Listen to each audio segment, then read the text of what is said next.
140 కోట్ల మంది గౌరవంతో ఆటల యుద్ధ వాతావరణం సృష్టించి మధ్యలో ఖాళీ వదిలేస్తారా? మోదీ సర్కార్ పై భోజ్పురి సింగర్ నేహా సింగ్ విమర్శలు చేసినట్టు తెలుస్తా ఉంది. అయితే దాదాపుగా భారతదేశానికి స్వతంత్రం వచ్చిన దగ్గర నుంచి తర్వాత ఇండియా పాకిస్తాన్ అనే కోణంలో యుద్ధాలు జరిగినాయి.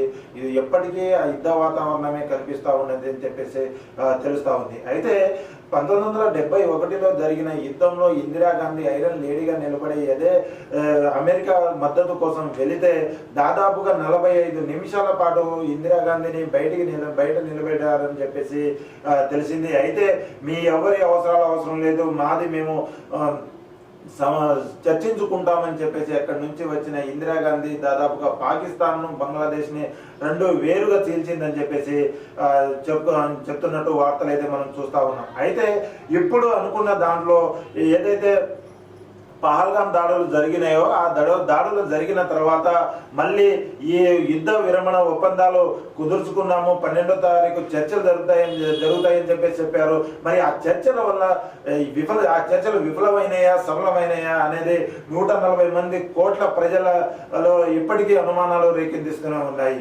అయితే అసలు ఈ 26 మంది కావచ్చు, తర్వాత 26 మంది పౌరులు కావచ్చు, తర్వాత వీరమరణం పొందిన 5 మరణం పొందిన జవాన్లు కావచ్చు, వాళ్ళకి జరిగిన న్యాయం ఏంటి, ఇదే విధంగా మరోసారి జరగదని గ్యారంటీ ఏంటి అని చెప్పేసి దాదాపుగా ప్రజా సంఘాలు అయితే డిమాండ్ చేస్తున్నట్టు తెలుస్తా ఉన్నాయి. అసలు ఇక సింగర్ నేహా సింగ్ అసలు ఏమని విమర్శన చేసింది అనేది ఒకసారి పూర్తి వార్తలకు చూసుకున్నట్టయితే,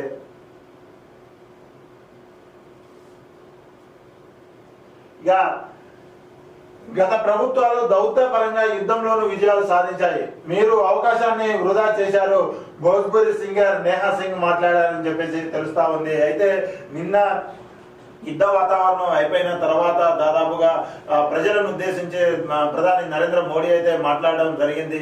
అయితే ఆ మాట్లాడిన తర్వాత భోజ్పురి సింగర్ నేహా సింగ్ అయితే మండిపడ్డారని చెప్పేసి తెలుస్తా ఉంది. అయితే మోదీ సర్కారు 140 కోట్ల మంది గౌరవ ప్రదర్శనలతో ఆటలాడిందని భోజ్పురి ఫోక్ సింగర్ నేహా సింగ్ రాథోడ్ మండిపడ్డారు. యుద్ధం చేయాలని ప్రభుత్వానికి ఎవరు చెప్పారని, యుద్ధ వాతావరణం సృష్టించి మధ్యలో ఖాళీ వదిలేశారని ఆగ్రహం వ్యక్తం చేశారు. ఇక నేహా సింగ్ రాథోడ్ ఇక దోమలను చంపేందుకు ఆల్అౌట్ సరిపోతుంది, ఇల్లు మొత్తం పొగబెట్టాల్సిన అవసరం లేదు, సూదితో అయ్యే పనికి సూదినే వాడాలి, కత్తిని కాదు, అలాగే అన్నిటికీ యుద్ధమే చేయాల్సిన అవసరమే లేదు, దౌత్యపరంగా కూడా కొన్ని పనులు అవుతాయి.